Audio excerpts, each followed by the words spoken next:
तुमच्या गावात जर गाढव येत असेल तर ही माहिती ऐकून तुमच्या पायाखालची जमीन सरकेल। तुमच्या गावात, तुमच्या शहरात, तुमच्या परिसरात रस्त्याने जाता येता जर तुम्हाला गाढव जर दिसलं तर नेमकं तुमच्या सोबत काय होतं जे ऐकून तुम्ही थक्क व्हाल। गाढव दिसल्यानंतर असं काय होतं ज्याची तुम्ही कल्पना देखील करू शकत नाही। गाढव या प्राण्याला मूर्ख आणि निरुपयोगी समजलं जातं, पण हाच प्राणी समोर दिसल्यावर, त्या घराच्या आसपास आल्यावर, तुमच्या नजरेस पडल्यावर काय होतं याची कल्पना देखील केली नसेल।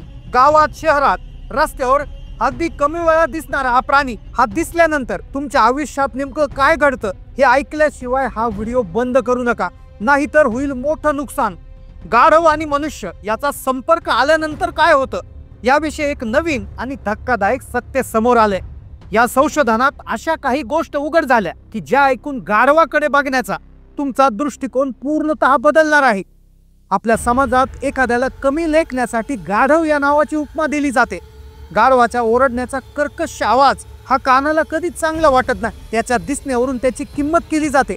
पण गाढवा संदर्भातलं एक महत्त्वाचं संशोधन समोर आलंय, ज्यामुळे आता इथून पुढे जर तुम्हाला कधी गाढव जर दिसलं तुमच्या गावात, तुमच्या परिसरात किंवा तुमच्या घराशेजारी, तेव्हा नेमकं तुमच्या आयुष्यात काय घडणार आहे या संदर्भातलं एक महत्त्वाचं संशोधन आता करण्यात आले, जे विज्ञानाच्या पलीकडे जाऊन हजारो वर्ष जुन्या ग्रंथांवर, वास्तुशास्त्रावर आणि शकुनशास्त्रावर आधारित आहे। एक असं संशोधन ज्याने फक्त विज्ञानाचा आधार नाही घेत तर पुराणातल्या ग्रंथांचा आधार घेतलाय। कदाचित तुम्हाला हे ऐकून धक्का बसेल की एका गाढवामुळे तुमच्या आयुष्यात इतक्या मोठ्या गोष्टी घडत असतात आणि त्याची कल्पना कोणाला नसते। मनुष्य आणि गाढवाचा संपर्क आल्यावर काय होतं यावर प्रकाश टाकणारा हा व्हिडिओ तुम्ही जर पूर्ण पाहिला नाही तर तुमचं अर्धवट ज्ञानामुळे मोठं नुकसान होऊ शकतं। त्यामुळे तुम्ही हा व्हिडिओ शेवटपर्यंत पाहत राहा। गाढव हा प्राणी हजारो वर्षापासून माणसांनी ओझे वाहण्यासाठी वापरलेला आहे, पण एखाद्या माणसाला मूर्ख ठरवायचं असेल तर त्याला डायरेक्ट गाढव म्हटलं जातं। पण थांबा, गाढवाबाबत झालेल्या संशोधनात काही गोष्टी उघड आल्या की ज्यामुळे त्या गोष्टी तुम्हाला हादरवून सोडतील। गाढविणीचं दूध आज आंतरराष्ट्रीय बाजारात हजारो रुपये लिटरनं विकलं जाते, जे सगळ्यात पौष्टिक मानलं जाते। सौंदर्य प्रसाधनं बनवण्यासाठी गाढवाचं दूध वापरलं जातं। तर दुसरीकडे एका आरोग्य संशोधनानुसार गाढवामुळे माणसांमध्ये अनेक प्रकारचे विषाणू आणि जीवाणू पसरतात आणि ज्यामुळे गंभीर आजाराचा धोका असतो असं सांगण्यात आलंय। मग नेमकं खरं काय आहे? माणसाशी गाढवाचा संपर्क आला, गाढव जर आपल्या गावात, परिसरात दिसलं तर ते आपल्यासाठी शाप ठरतं की वरदान ठरतं? त्याचं दिसणं शुभ आहे की अशुभ आहे? गाढव फक्त ओझे वाहण्यासाठीच त्याचा वापर होतो का? अशी सविस्तर माहितीला आपण सुरुवात करणार आहोत। गाढव, ज्याचं शास्त्रीय नाव आहे इक्वस असिनस, हा घोडा आणि झेब्रा याच्या कुळातला एक महत्त्वाचा सदस्य। हजारो वर्षापासून, साधारणतः 12,000 वर्षापूर्वीच माणसाने या प्राण्याला आपल्या सेवेत घेतलं। त्याचा इतिहास खूप मोठा आहे। अगदी ख्रिस्तपूर्व 3000 वर्षापूर्वी इजिप्शियन लोक पिरॅमिडच्या बांधकामासाठी आणि ओझे वाहण्यासाठी याचा उपयोग करत होते। इतकंच नाही तर 1495 साली कोलंबसच्या जहाजातून पहिलं गाढव अमेरिकेत पोहोचलं होतं। भारतात प्राचीन वाड्यमयात गर्दर्भ, रासब अशा अनेक नावांनी उल्लेख आढळतो। ही परंपरा आजही जिवंत आहे। महाराष्ट्रात अनेक ठिकाणी गाढवांचे मोठे आणि प्रसिद्ध बाजार भरतात। अहिल्यानगर जवळ पाथर्डी तालुक्यातील मढी येथे आणि जेजुरीला खंडोबाच्या यात्रेत भरणारा गाढवांचा बाजार तर शेकडो वर्षापासून प्रसिद्ध आहे, जिथे आजही हजारो गाढवांची खरेदी विक्री होते। पण या प्राण्याचं महत्त्व फक्त ओझी वाहण्यापुरतं नव्हतं। आपल्या कुंभार बांधवांसाठी गाढव एक वरदान होतं। तुम्हाला माहित आहे की माठातलं पाणी थंड राहण्यासाठी या मातीमध्ये गाढवाची लीद विष्ठा मुद्दाम मिसळत असत आणि हे मडके भट्टीत भाजले की लिदीचे कण जळून जायचे आणि मातीच्या भांड्याला असंख्य सूक्ष्म छिद्रे पडायची, असं त्या ठिकाणी पूर्वी वापरतायचं। पण हा प्राणी अत्यंत उपयोगी असूनही त्याला मूर्ख लेखलं जातं, हट्टी किंवा कमी बुद्धीचा समजलं जातं। पण अखेर माणसाचा आणि गाढवाचा संपर्क आल्यावर काय होतं या संदर्भातील महत्त्वाचं संशोधन उघड झालेलं आहे आणि ज्यामुळे संपूर्ण देशामध्ये खळबळ उडाली। त्यामुळे जर तुम्हाला इथून पुढे गाढव दिसलं तर त्याला शुभ समजायचं की अशुभ समजायचं? वास्तुशास्त्र काय म्हणतं, वेगळे शास्त्र त्या ठिकाणी काय म्हणतात, विज्ञान काय सांगतं? गाढवाचं ओरडणं खरंच त्रासदायक आहे का? त्या शास्त्रानुसार त्याचं ओरडणं तुमच्यासाठी फायद्याचं ठरतं? चला जाणून घेऊया अतिशय महत्त्वाची माहिती। गाढव हा माणसाचा पूर्वीपासूनचा अतिशय इमानदारपणे सेवा करणारा प्राणी राहिलेला आहे, पण त्याच्या ओरडण्यामुळे, त्याच्या विशिष्ट दिसण्यामुळे आणि त्याच्या हट्टी स्वभावामुळे त्याला नेहमीच कमी बुद्धीचा आणि मूर्ख समजलं गेलेलं आहे। पण आजच्या विज्ञानाच्या युगामध्ये आणि आध्यात्मिक जोड देऊन काही महत्त्वाचे संशोधन समोर आले। त्या संशोधनामध्ये 5 मुद्दे बाहेर आले जे आज आम्ही तुमच्या समोर उघड करणार आहोत। 5 असे मुद्दे की जे गाढव दिसता क्षणी तुमच्यासाठी फार महत्त्वाचे ठरणार आहे, ज्यामध्ये पहिला मुद्दा आहे कष्ट आणि संघर्षांचा अंतर.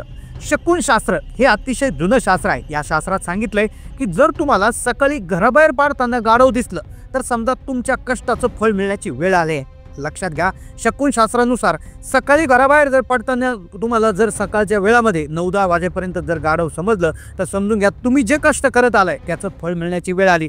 गाढव हे अथक परिश्रम आणि सहनशीलतेचं प्रतीक आहे. त्याचं दिसणं हे सूचित करतं की तुम्ही आजपर्यंत जे काही कष्ट केले, जे ओझं वाहिलं ते आता संपणार आहे आणि तुम्हाला तुमच्या मेहनतीचा गोड मोबदला मिळणार आहे.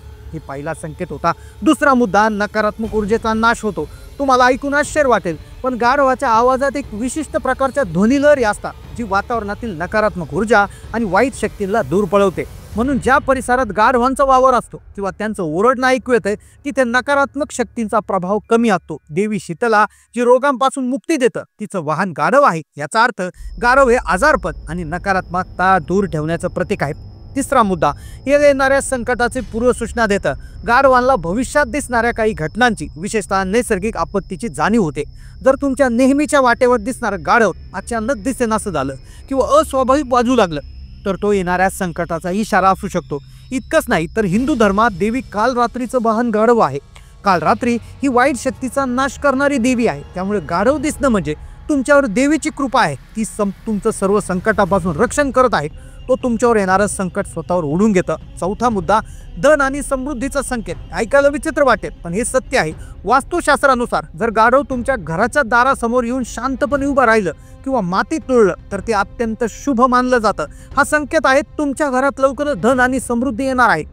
गाढविणीच्या दुधाला पांढरं सोनं म्हटलं जातं. ते जगातल्या सगळ्या महागड्या दुधापैकी एक आहे. हे प्रतीक आहे की हा प्राणी अप्रत्यक्षपणे तुमच्यासाठी धनाचे स्रोत उघडू शकतो. पाचवा आणि सगळ्यात महत्त्वाचा मुद्दा, संयम आणि स्थिरतेचं प्रतीक. आपण गाढवाला हट्टी म्हणतो पण त्याचा हा गुण आपल्याला एक मोठा संदेश देतो. तो संदेश आहे संयमाचा आणि स्थिरतेचा.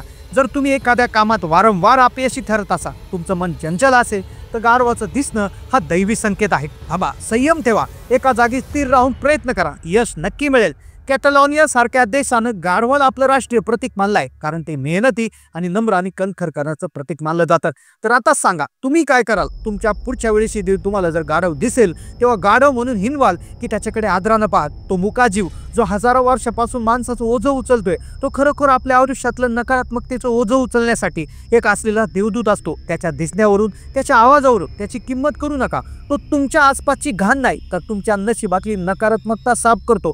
त्यामुळे पुढच्या वेळी जेव्हा तुम्हाला गाढव दिसेल तेव्हा त्याला हाकलावून लावू नका. शक्य असेल तर त्याला खायला काहीतरी द्या, नाहीतर किमान मनातल्या मनात त्याला नमस्कार करा, त्याच्या प्रति कृतज्ञता व्यक्त करा. बघा तुमच्या आयुष्यात कसे चमत्कार घडतात. तो छोटा वाटणारा जीव तुमच्या घरातल्या, तुमच्या आयुष्यातल्या सगळ्या अडचणी, सगळी नकारात्मकता कशी शोषून घेतो, तुमचं आयुष्य आनंद, सुख, समाधानानं कसं भरून टाकतो हे तुम्हाला स्वतः अनुभवता येईल. हेच होतं ते संशोधन जे गाढवाविषयी झालेलं आहे, ज्यामुळे गाढवाकडे बघण्याचा एक पारंपरिक आणि आध्यात्मिक दृष्टिकोन संपूर्ण जगाला समजणार आहे. जरी माहिती तुम्हाला महत्त्वाची वाटली असेल, हा व्हिडिओ तुम्ही तुमच्या सगळ्या मित्रमैत्रिणींना, नातेवाईकांना नक्की शेअर करा आणि त्या बुक्या पाहण्याचं खरं महत्त्व त्यांना समजून सांगा. चॅनलला नवीन असाल तर सबस्क्राईब करा. धन्यवाद.